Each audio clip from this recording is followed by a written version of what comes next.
सर्वांना ख्रिस्तामध्ये सलाम. मी पास्टर सचिन गवई तुम्हा प्रत्येकांचे आजच्या आध्यात्मिक सभेमध्ये मनपूर्वक स्वागत करीत आहे.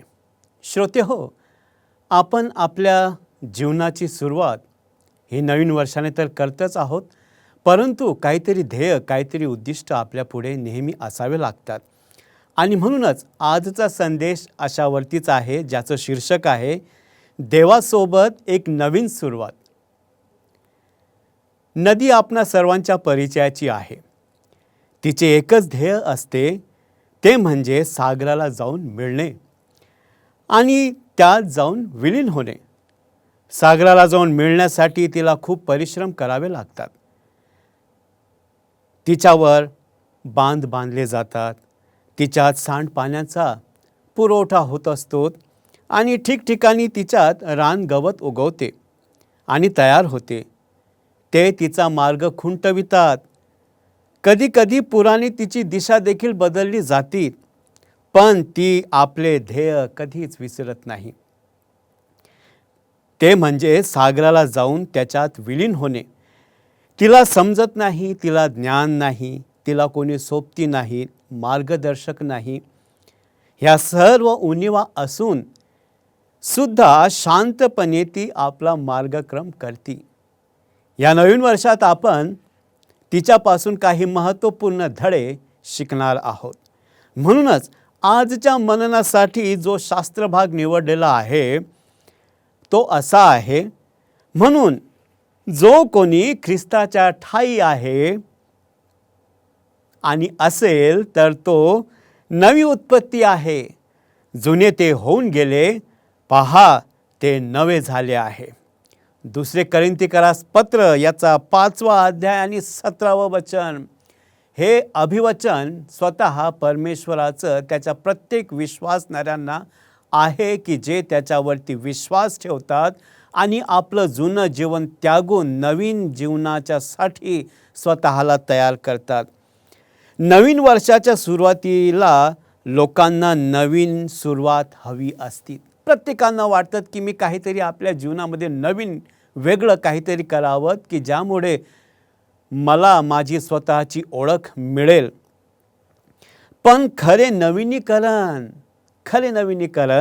देवामध्ये परिवर्तनाने सुरू होते. तो आपल्याला नवीन ओळख व उद्दिष्ट देतो. स्वतः परमेश्वर आपल्याला नवीन ओळख आणि उद्दिष्ट देतो. उदाहरणार्थ बघायला गेलो तर जक्कयाचं उदाहरण आम्हा प्रत्येकांच्या पुढं आहे. आम्ही त्याची एकच बाजू, एकच पैलू बघतो की जक्कय हा जकातदार होता, तो पापी होता, अनीतिमान होता. परंतु या नवीन वर्षाच्या सुरुवातीला जक्कयाचं उदाहरण का घेतलेलं आहे? कारण की ते आम्हा प्रत्येकांच्यासाठी खूप महत्त्वाचं आहे. जक्कयाच्या कथेत लूका शुभवर्तमान याचा 19वा अध्याय 1 ते 10 वचन जर आपण पाहिले तर ते स्पष्ट दिसतात. जक्कय जो एक निंदनीय कर अधिकारी होता, त्याने येशूला भेटले व त्याचे आयुष्य बदलले. बघा, जो पण येशू ख्रिस्ताला भेटतोत ना, त्याचं आयुष्य बदलल्याशिवाय राहत नाही. मग हा खूप पैसेवाला होतात, खूप धनाढ्य व्यक्ती होतात, मग तरी पण त्याच्या आयुष्यामध्ये काहीतरी कमतरता, काहीतरी उणीव होती, परंतु ती त्याला समजू शकली नाही जोपर्यंत तो प्रभू येशू ख्रिस्ताला भेटला नाही. त्याने आपल्या लोभाची कबुली दिली. इतकंच नाही तर त्याचे आयुष्य नुसतं बदललेच नाही, तर त्याने आपल्या लोभाची कबुली दिली, नुकसान भरपाई केली व उदार व धर्मी जीवन स्वीकारले. जे जुनं जीवन होतं त्याचा त्याने पूर्णपणे त्याग केला, पूर्णपणे त्या गोष्टींना त्याने विराम दिलात आणि त्यानंतर त्याने ते जीवन जगलं की ज्या जीवनाची अपेक्षा प्रभू येशू ख्रिस्त त्याच्यापासून अपेक्षित होतात. आणि म्हणून प्रभू येशू ख्रिस्त विशेष करून त्या जक्कयाच्या घरी गेलेला होता.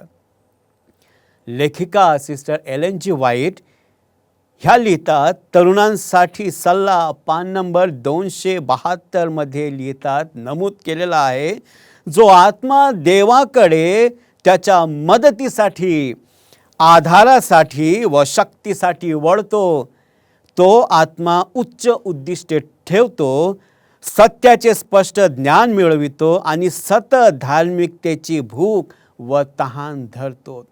जो व्यक्ती, ज्या प्रत्येकाला वाटतं की माझ्या आयुष्यामध्ये काहीतरी परिवर्तन व्हावं, माझ्या आयुष्यामध्ये काहीतरी नवीनीकरण, काहीतरी नूतनीकरण व्हावं, तर ही सुरुवात आम्हा स्वतःलाच करावी लागते.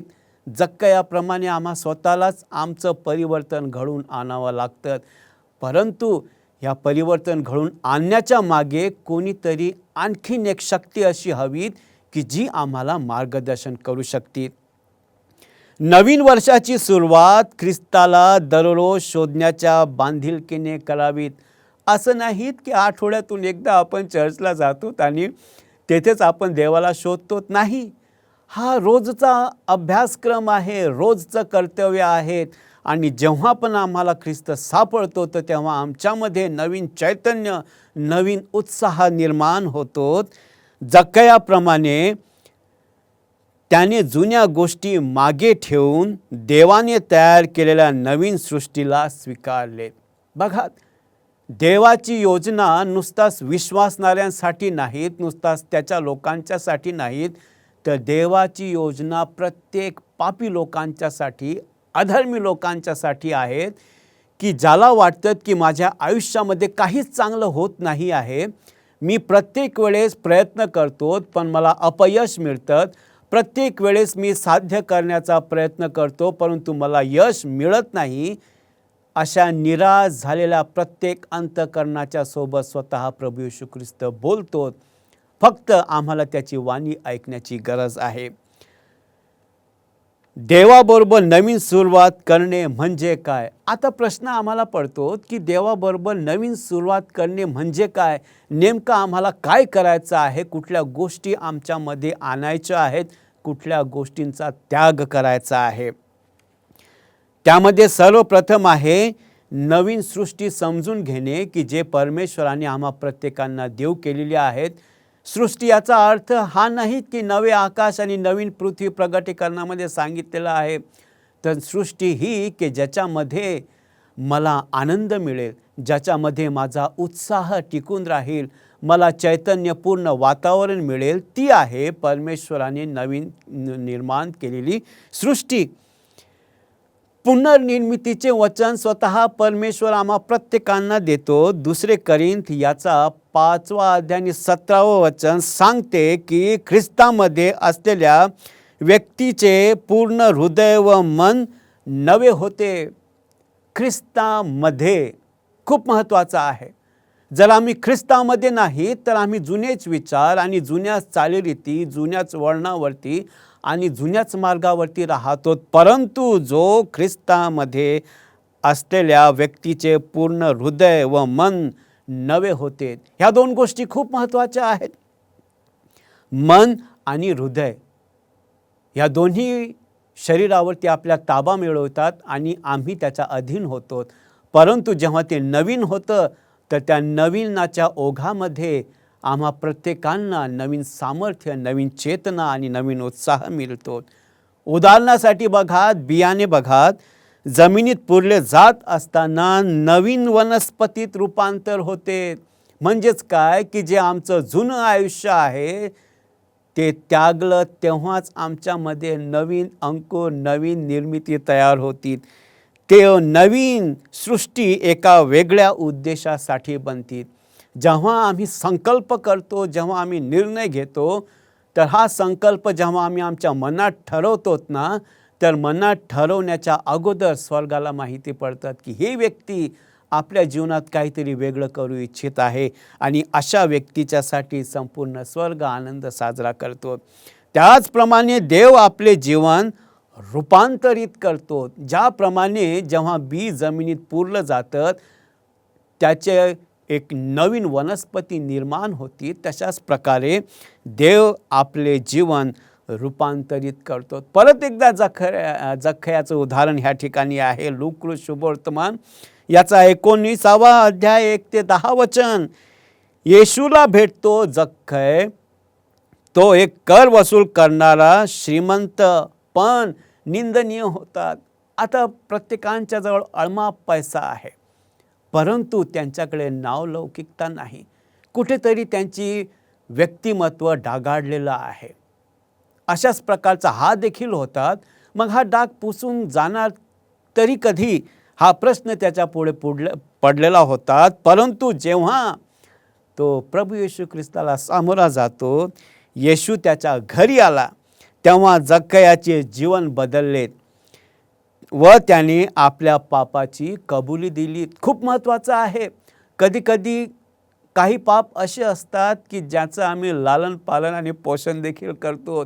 त्या सर्व गोष्टींचा आम्ही त्याग केला पाहिजेत. ही देवाची योजना आहे आम्हा प्रत्येकांच्यासाठी. ह्या नवीन वर्षामध्ये नुकसान भरून दिले. नुसताच त्याने पाप कबुली दिली नाहीत, तर ज्यांच्याकडून त्याने कुभांडाने घेतलेले होते त्या प्रत्येकांचे नुकसान त्याने भरून दिले आणि आपला मार्ग बदलला. खूप महत्त्वाचं आहे. जो अगोदरचा मार्ग होता, जो निंदनीय मार्ग होता, लोक त्याच्याकडे चांगल्या दृष्टीने बघत नव्हते. हा तर पापी आहे, याचा आणि आमचा संबंध काय, आणि प्रभू येशू ख्रिस्त याच्या घरात कशासाठी उतरलात, हा खूप मोठा प्रश्न लोकांच्या पुढे पडलेला होता. परंतु जेव्हा त्याने कबुली दिली, ही एकट्यामध्ये दिली नाहीत, ही एकट्यामध्ये दिली नाही, चार चौघामध्ये तो उठून उभा राहिलात आणि मोठ्याने ओरडून म्हणालात की मी ज्याचे कोणाचे घेतले असेल त्या प्रत्येकांना चौपट देतो. हे आहे परिवर्तन. म्हणूनच जक्कयाप्रमाणे आपण देखील आपले जुने मार्ग सोडून ख्रिस्ताला शरण जाऊ शकतो. जक्कयाप्रमाणेच आपण आपले जुने मार्ग सोडून प्रभू येशू ख्रिस्ताला शरण जाऊ शकतो. मग प्रभू येशू ख्रिस्तालाच का? कारण की तो मार्ग आहे, तो सत्य आहे आणि तो जीवन आहे. त्याच्याकडे जीवनाला लागणाऱ्या सर्व आवश्यक वस्तूंचा मुबलक साठा आहे. म्हणून तोच आपलं काय आहे? शरणस्थान आहे. पुनरुत्थान हा एकदाचा अनुभव नसून देवाच्या सतत शोधाचा एक दैनिक प्रवास आहे. पुष्कळदा आपण म्हणतो की पुनरुत्थान हे जेव्हा प्रभू येशू ख्रिस्त येईल तेव्हाच होईल. परंतु पुनरुत्थान आणखीन एका कृतीसाठी वापरण्यात गेलेला आहे, तो म्हणजे बाप्तिस्मा. जेव्हा आम्ही पाण्यात बुडतो आणि जेव्हा पाण्यातून निघतो तर आम्ही पुनरुत्थित होतो. म्हणजेच काय की जुनं शरीर, जुने विचार, जुना स्वभाव हा त्यागून देतो आणि एका नवीन विचारांमध्ये, एका नवीन मार्गावरती आम्ही स्वतःला तयार करतो चालण्याच्यासाठी. म्हणून ह्या ठिकाणी म्हटलेलं आहे की पुनरुत्थान हा एकदाचाच अनुभव नसून देवाच्या सतत शोधाचा एक दैनिक प्रवास आहे. एक दैनिक प्रवास आहे, रोजचा. म्हणून जेव्हा पण आम्ही झोपतो आणि झोपेतून उठतो तर तेव्हा पुनरुत्थित होतो. कारण की जेव्हा आम्ही निद्रा अवस्थेत असतो तेव्हा आम्हाला शाश्वती नसती की आम्ही उठणार की नाहीत. झोपणे ही एक नैसर्गिक प्रक्रिया आहे, परंतु झोपेतून उठणे ही देवाची कृपा आहे. आमेन. परमेश्वर आम्हा प्रत्येकांना सामर्थ्य देव त्याचं वचन समजण्याच्यासाठी. देवाबरोबर नवीन सुरुवात अनुभवाचे मध्ये आणि अनुभवण्याचे मार्ग पश्चाताप आणि क्षमा आहेत. परत एकदा मी तुम्हाला सांगतो, देवाबरोबर नवीन सुरुवात अनुभवण्याचे मार्ग पश्चाताप आणि क्षमा आहे. ह्या दोनच अशा गोष्टी आहेत की ज्या आम्हाला ख्रिस्ताचा नवा अनुभव घेण्यासाठी सहाय्य आणि मार्गदर्शन करतात. जर आपण आपली पापे पदरी घेतली तर तो विश्वसनीय व न्यायी आहे, म्हणून आपल्या पापांची क्षमा करेल व आपल्याला सर्व अनितीपासून शुद्ध करेल. सर्व अनितीपासून शुद्ध करेल. केव्हा? जेव्हा आपण आपल्या पापांची कबुली करतो आणि ते पदरी घेतो. म्हणजे याच्या पुढे प्रभू मी तसे कर्म करणार नाहीत, याच्या पुढे मी तसा वागणार नाही, तशी वागणार नाही, तर तो विश्वसनीय आहे, तो न्यायी आहे. म्हणून आपल्या पापांची काय करेल? तो क्षमा करेल. पाप मान्य करणे व देवाची क्षमा मिळवणे खूप महत्त्वाचं आहे. ह्या दोन्ही गोष्टी आम्हामध्ये आहेत. म्हणून ह्या ठिकाणी म्हटलेलं आहे की पाप मान्य करणे व देवाची क्षमा मिळवणे खूप महत्त्वाचं आहे. उदाहरणार्थ बघा, सजवण्यासाठी अस्ताव्यस्त खोली स्वच्छ करणे आवश्यक असते. आता जगभर नाताळ हा साजरा करतो. हा एकच सण आहे की जो आपण वर्षातून एकदा साजरा करतो. जरी तारीख निश्चित नसली जी जगाने ठरवली, परंतु सत्य परिस्थिती ही आहे की प्रभू येशू ख्रिस्त या जगामध्ये जन्म पावला. मग तो कुठल्याही दिवशी असोत, आजच्या दिवशी असोत, उद्या असोत किंवा परवा किंवा कुठल्या तरी तारखेला असोत. परंतु आम्हाला ओढ लागते की जेव्हा नाताळ येतो तर तेव्हा आम्ही काय करतो, घरातल्या ज्या जुन्या वस्तू असतात ना त्यांना आम्ही बाहेर काढतो, घर स्वच्छ करतो. आणि जेव्हा घर स्वच्छ करतो ना तर तेव्हा आम्हालाच त्या घरामध्ये प्रवेश करताना खूप समाधान वाटतं की मी हे घर स्वच्छ केलेलं आहे, आम्ही सर्वांनी मिळून हे घर स्वच्छ केलेलं आहे. आणि म्हणूनच आध्यात्मिक जीवनाचं देखील तसंच आहे. आध्यात्मिक नवीनीकरणासाठी शुद्ध अंतःकरण गरजेचं आहे. मलिन अंतःकरणामध्ये शुद्धता कधीच राहत नाही.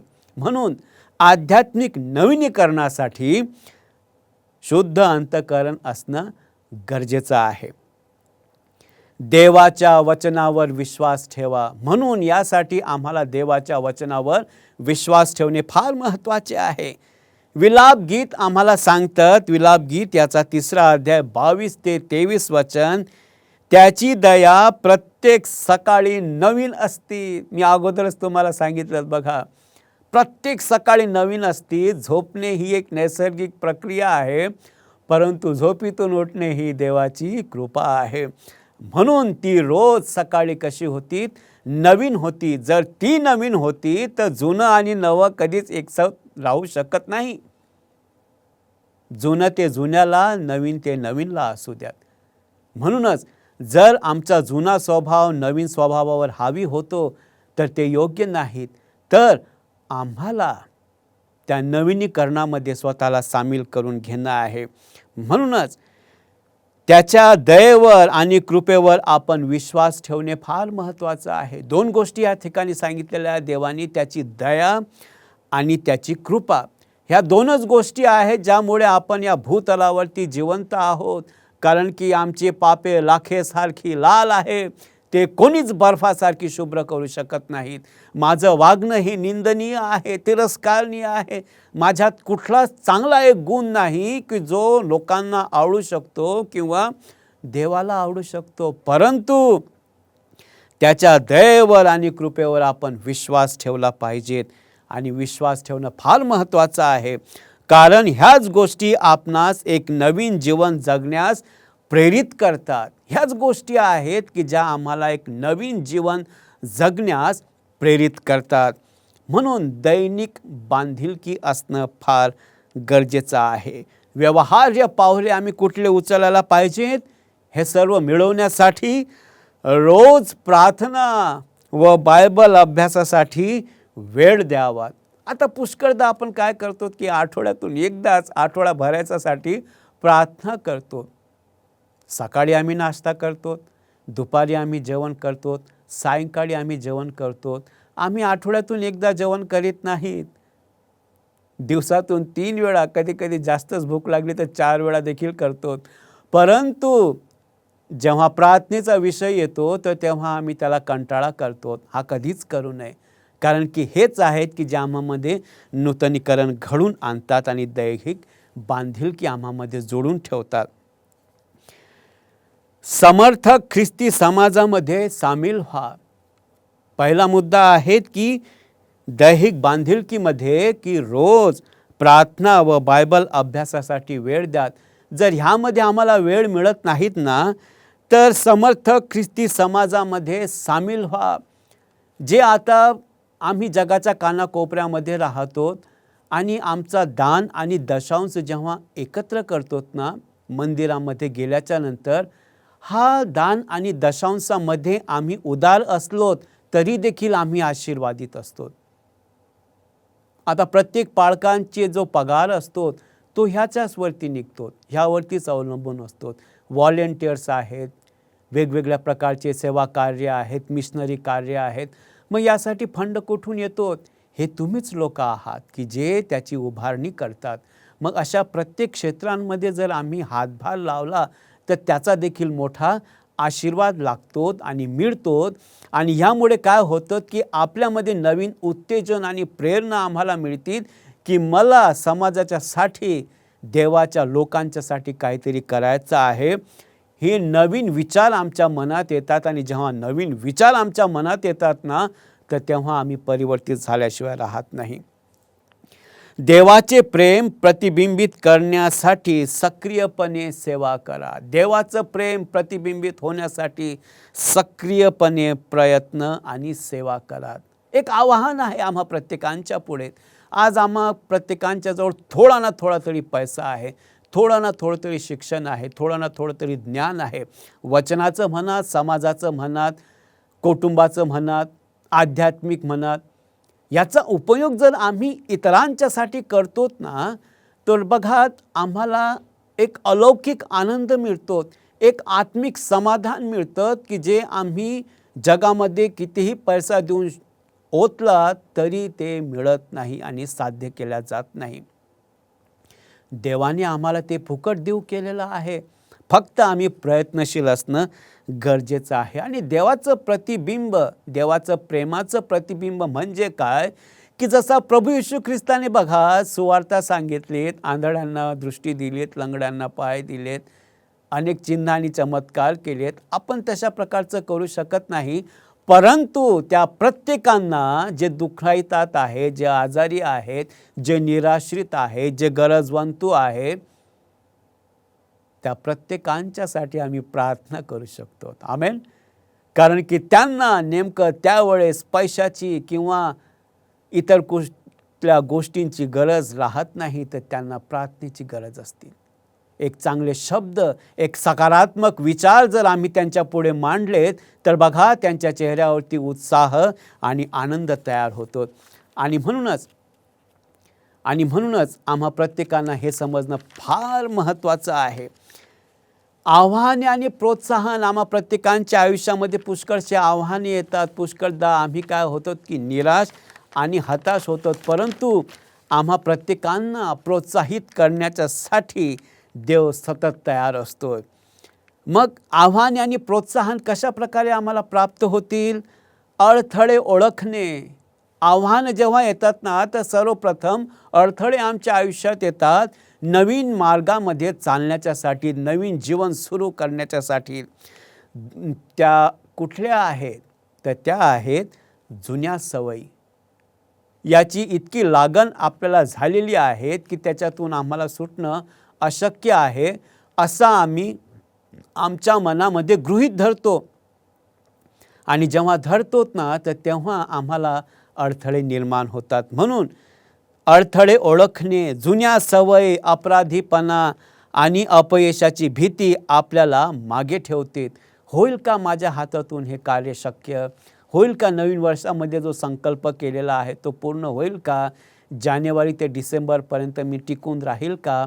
हा नकारात्मक विचार जेव्हा आमच्यामध्ये येतोत ना, तर तेव्हा आम्ही अपयशी ठरतो. परंतु याचंही समाधान आहे. उदाहरणार्थ, जड बॅग घेऊन कोणीही शर्यतीमध्ये धावू शकत नाही. जड बॅग पाठीवरती ओझं असलं तर त्याला शर्यतीमध्ये तो कधीच धावू शकत नाही, तो मागेच राहतो. मग यासाठी देवाचं अभिवचन काय आहे? जेव्हा नवीन सुरुवात करतो, जेव्हा अशा प्रकारचे अडथळे येतात, तर तेव्हा देखील देवाने आम्हाला एकटं सोडलेलं नाही. तो म्हणतो, यशायाचे पुस्तक याचा 41वा अध्याय आणि 10वं वचन, घाबरू नको कारण मी तुझ्या सोबत आहे. आहे ना अलौकिक देवाचं प्रेम? किती अगाध त्याची कृपा आहे. घाबरू नको कारण मी तुझ्या सोबत आहे. तुझ्या पाठीमागे नाही, तुझ्या पुढे नाही, तुझ्या मागे नाही, तुझ्या आजूबाजूला नाही, तर तुझ्या सोबत मी आहे. देव वचन देतो की प्रत्येक बदलाच्या टप्प्यावर तो आपल्या बरोबर आहे. देव वचन देतो हो. मर्त्य मनुष्य वचन देत नाही. स्वतः देव जो अविनाशी आहे, जो सदाजीवी आहे, जो सदा सर्व काळ आहे, तो म्हणतो की मी अल्फा आणि ओमेगा आहे, आदी आणि अंत आहे. तो हा म्हणत आहे, तो हे वचन देतो की प्रत्येक बदलाच्या टप्प्यावर तो आपल्याबरोबर असेल, मग आपला बदलण्याची भीती कशाला? मग आपण जुन्या गोष्टींचा त्याग का करू नये जेव्हा आपल्यासोबत तो आहे? नवीन वर्षात तुम्हाला कोणत्या जुन्या गोष्टी मागे ठेवायच्या आहेत? एक निश्चय करा की ह्या नवीन वर्षात तुम्हाला कोणत्या जुन्या गोष्टी मागे ठेवायच्या आहेत. आहे ना महत्त्वपूर्ण प्रश्न आणि तितकाच गंभीर? ज्या आमच्या जुन्या सवयी होत्या, ज्या आमच्या वाईट सवयी होत्या, ज्या आमच्या वैयक्तिक सवयी होत्या, ज्याची कोणालाच कल्पना नाहीत, फक्त मला आणि मलाच आहेत, त्या देखील आम्ही बदलायच्या आहेत. प्रार्थना करा, क्षणभर थांबा देवाकडे नवीन सुरुवातीसाठी. प्रार्थना करा, क्षणभर थांबा. जगाकडे बघताना आम्हाला काय दिसत आहे? संकल्प करा, एक आध्यात्मिक संकल्प करा. रोज उपासनेचा अथवा एखाद्या सेवेमध्ये सामील व्हा. रोज उपासना होत नाही ना, तर एखाद्या सेवेमध्ये सामील व्हा, जी देवाची सेवा आहे, जी इतरांच्या गरजा पूर्ण करू शकेल. तहानलेल्यांना पाणी द्या, भुकेल्यांना अन्न द्या. जे दवाखान्यामध्ये आहेत त्यांना एकदा जाऊन तरी तुम्ही भेटा, त्यांच्यासाठी प्रार्थना करा. बघा, तुमच्या जीवनामध्ये परिवर्तनाची लाट आल्याशिवाय राहणार नाही. म्हणून प्रार्थना करा, पश्चाताप करा, नवीनीकरण आणि बांधिलकीच्यासाठी. आणि देव आम्हा प्रत्येकांच्या सोबत आहे. तो कधीच सोडणार नाही, कधीच अंतर देखील देणार नाहीत. ते अशासाठी की त्याने आम्हाला निवडलेलं आहे. आम्ही त्याची प्रजा आहोत, तो आमचा पिता आहे. आम्हाला त्याने त्याच्या स्वरूपाचं बनवलेलं आहे. जसा देव आहे तसाच आपण देखील आहोत. मग आपल्यामध्ये इतकी तफावत का? प्रभू येशू ख्रिस्त ह्या जगामध्ये आला, त्याने उदाहरण दाखवून दिलं की प्रत्येक चांगल्या गोष्टी प्रभूपासून शिकण्यासाठी आहेत. जर आम्ही त्याचे आहोत तर त्याचे गुणधर्म आपल्यामध्ये देखील असायला पाहिजेत. जर आम्ही विश्वासणारे आहोत, अनुयायी आहोत, अनुकरण करणारे आहोत, तर त्या गोष्टींचं अनुकरण का करू नये की जे ख्रिस्ताने आम्हा प्रत्येकांच्यासाठी कित्ता लावून दिलेला आहे. म्हणूनच आज आम्ही ह्या ठिकाणी अशासाठी उपस्थित झालेलो आहोत की आम्हा प्रत्येकांना देवाची गरज आहे. ह्या नवीन वर्षामध्ये आम्ही पदार्पण करीत असताना जुन्या गोष्टींना 31 डिसेंबरलाच तुम्ही काय करात? विराम द्यात. आणि होऊ द्या तुमच्याकडं बघून लोकांनी म्हणावं की ही खरी व्यक्ती आहे, देवावर विश्वास ठेवणारी, देवाच्या मार्गात चालणारी. ह्या व्यक्तीला बघून देवाच्या स्वर्गीय राज्यामध्ये खूप आनंद होईल. 99ला बघून आनंद झाला नाही त्या मेंढपाळाला जितका एकाला बघून आनंद झाला. कारण की ते एकटं बहकलं होतं, 99 तसेच होते. त्या 99च्या पैकी जेव्हा एक मिळालं तर तेव्हा ती संख्या 100 पूर्ण झालीत. 99 जरी मोठे असलेत परंतु 100पेक्षा कमी आहेत. त्या एकाने ती संख्या पूर्ण केलीत. तसंच आज आपण आहोत. आज जर भटकलेलो आहोत तर देव आम्हाला बोलावत आहे. आज जर आम्ही त्याच्यामध्ये आहोत तर देव आम्हाला मार्गामध्ये बोलावत आहे. आपण प्रार्थना करू. पवित्र प्रभू, आज आम्ही तुझ्या नावाला धन्यवाद देतो की तू आमच्यासाठी तुझ्या एकुलत्या एक पुत्राला पाठविलं. त्याने ह्या जगामध्ये येऊन आम्हा प्रत्येकांना प्रेम दिलं, सामर्थ्य दिलं आणि तू दिलेला आहेस. या नवीन वर्षामध्ये पदार्पण करीत असताना आमचा संपूर्ण त्याग आम्ही करणार आहोत आणि तुझं वास्तव्य आमच्यामध्ये येऊ दे. ते अशासाठी की आज आम्ही आमचं समर्पण तुझ्यामध्ये करावं. ये प्रभू, तू येईपर्यंत आम्हाला तुझ्या विश्वासात टिकून तू ठेवत. पुढील वेळ तुझ्या हातात सोपून ही नम्र प्रार्थना आमचा उद्धारक प्रभू येशू ख्रिस्त त्याच्या नावात केलीत म्हणून तो ऐक. आमेन.